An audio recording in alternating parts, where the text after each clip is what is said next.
President Obama, Commander Harris, ladies and gentlemen, and all American citizens,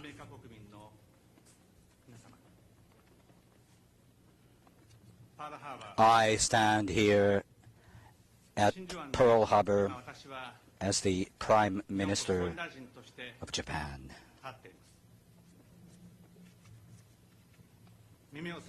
If we listen closely, we can make out the sound of restless waves breaking and then retreating again. The calm inlet of brilliant blue is radiant with the gentle sparkle of the warm sun.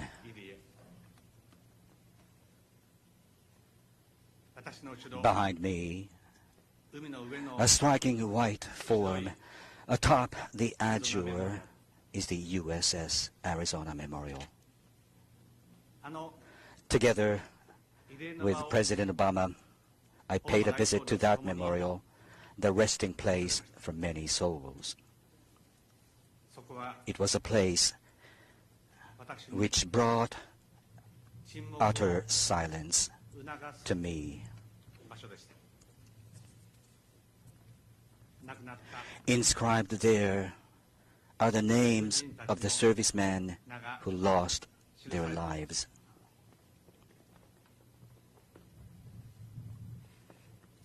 Sailors and Marines hailing from California and New York, Michigan and Texas, and various other places, serving to uphold their noble duty of protecting the homeland they loved, lost their lives.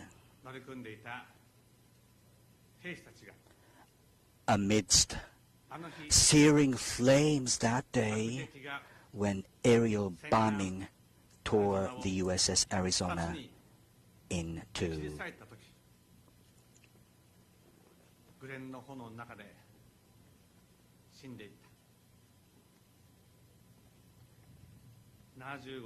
Even 75 years later, the USS Arizona, now at rest atop the seabed, is the final resting place for a tremendous number of sailors and Marines.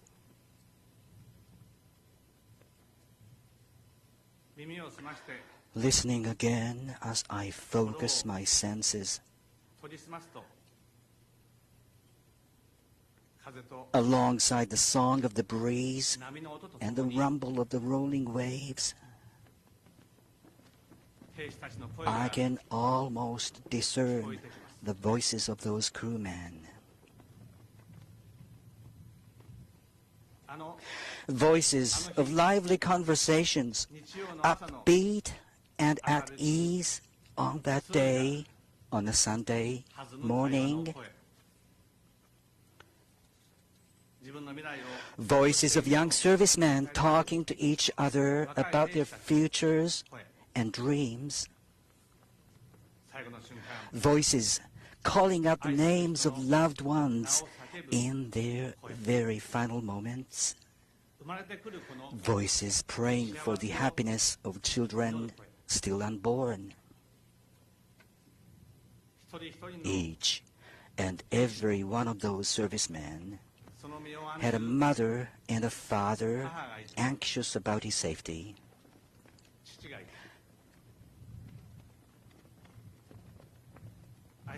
Many had wives and girlfriends they loved, and many must have had children they would have loved to watch grow up.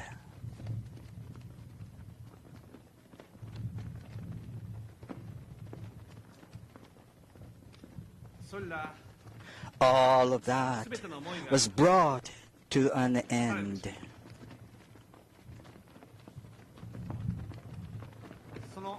When I contemplate that solemn reality,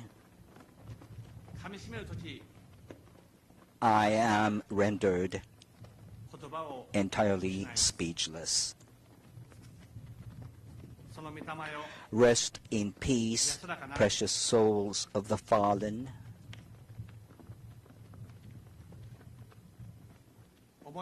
With that overwhelming sentiment, I cast flowers on behalf of Japanese people upon the waters where those sailors and Marines sleep. President Obama, the people of the United States of America, and the people around the world, as the Prime Minister of Japan,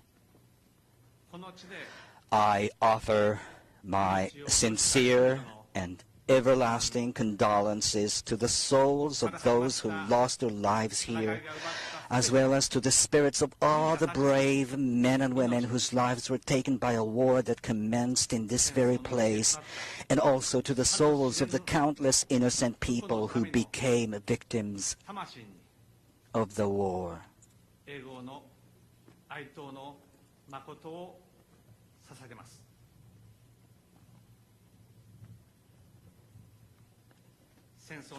We must never repeat the horrors of war again.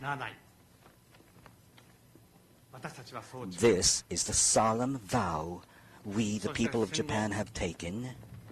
And since the war, we have created a free and democratic country that values the rule of law and has resolutely upheld our vow never again to wage war.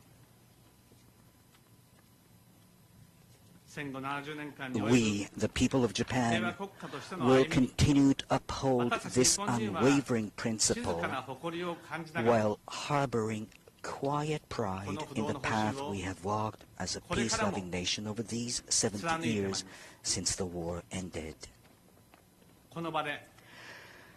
To the souls of the servicemen who lie in eternal rest aboard the USS Arizona, to the American people, and to all peoples around the world, I pledge that unwavering vow here as the Prime Minister of Japan. Yesterday, at the Marine Corps Base Hawaii in Kaneohe Bay, I visited the memorial marker for an Imperial Japanese Navy officer. He was a fighter pilot by the name of Commander Fusata Ida, who was hit during the attack on Pearl Harbor and gave up on returning to his aircraft carrier. He went back instead and died.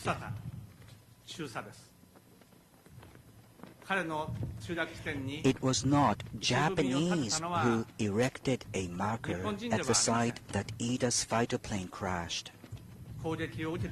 It was U.S. servicemen who had been on the receiving end of his attack.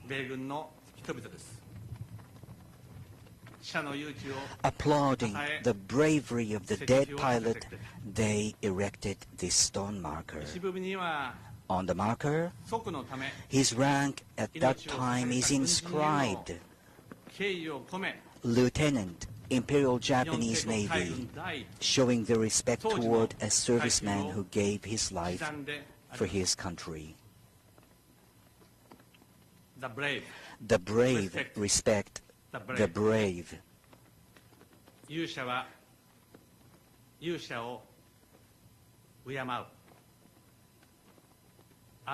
So wrote Ambrose Bierce in a famous poem.